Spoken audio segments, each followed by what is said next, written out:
Daholo ny zanagasika rehetrarehetra mbola ao ianareo. Za dia ato ihany. Vaovao tsara tarehy ny menareo androany dia hoe fa maninona teratsimoka be ilay ria rehefa lely.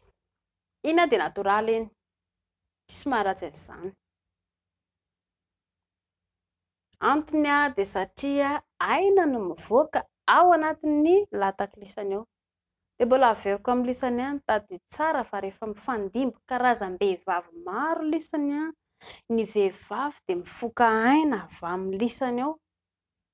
Ka olona samihafa ny rahan'ny lisany dia miala angely ny lisany. Miala tsikelikely angely aina ao anatin'ny lisany ao. Dia noho izany mba ho fitsinjovana ilay vatan'ilay ihany koa dia mba madama ihany rahany. Ambon'izay ianareo ohatra hoe raha sendra hoe te hiteraka dia madama ihany no tompony antoka amin'ilay satria indraindray ohatra efa lanina tsipin'ila tetsy sy roa ilay ranonaina tokony hamoaka zazakely. Dia rehefa tonga ny fotoana fanamboarana zazakely atao madama tsy mety ilay izy. Iza no menatsiny avy eo.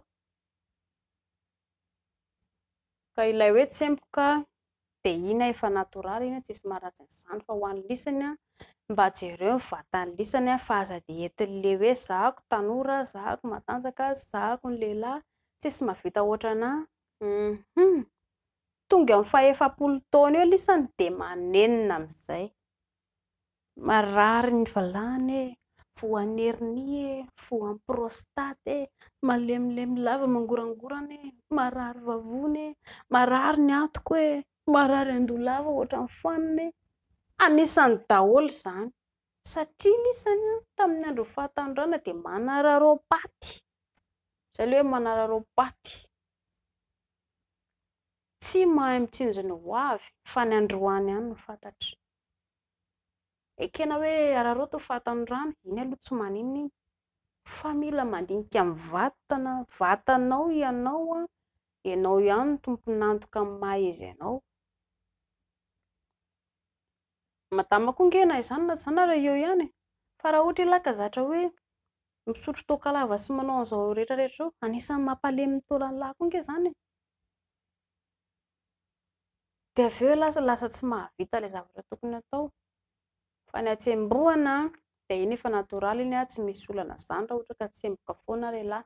Fa ny tsara tokony ataon'ny lahy dia manaja ny madama, izy ihany no tompon'ny lakile, tompon'ny zavatra rehetrarehetra dia mandeha ho azy. Dia lisana mianatra ny atao hoe manafosafo. Izay ilay tsy hain'ny lisany izay, tsy mahay manoroka lisany, tsy mahay manafosafo fa rehefa eny ambony-fandriana dia izay fotsiny. Tsy ampy izany.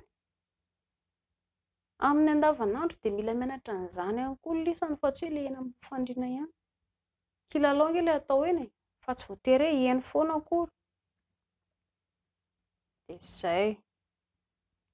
Ho anareo raha ohatra ka manana fanontaniana apetrao amin'ny commentaire raha ohatra ka tsy nareo dia any amin'ny message ihany ilay izy dia efa manomboka mamaly tsikelikely ny resakareo any anaty message ihany moa zako satria tsy inona efa maromaro izy ao dia efa mba jerijereko miandalanao ihany ny resakareo. Dia mba tsara ilay izy mba ovaovaina. Raha ohatra eto ambony-fandriana, makery amin'ny seza, makery amin'ny latabatra, maketo amin'ny tany, mba miovaova ohatra hoe manamboatra seza vaovao hafahafa kosa indray nareo mba misy ilay qualité ireny. Izany ange izy daholo. Fa tsy eo ambony-fandriana anaty bodofotsy be ao fotsiny dia izay. Na ilay bodofotsy raha ripaka be tena io indray reto, io indray reto, leo be izay ndraiky natao ilay bodofotsy. Fa mba miovaova ilay izy. Dia izay. Mankasitraka tompoko.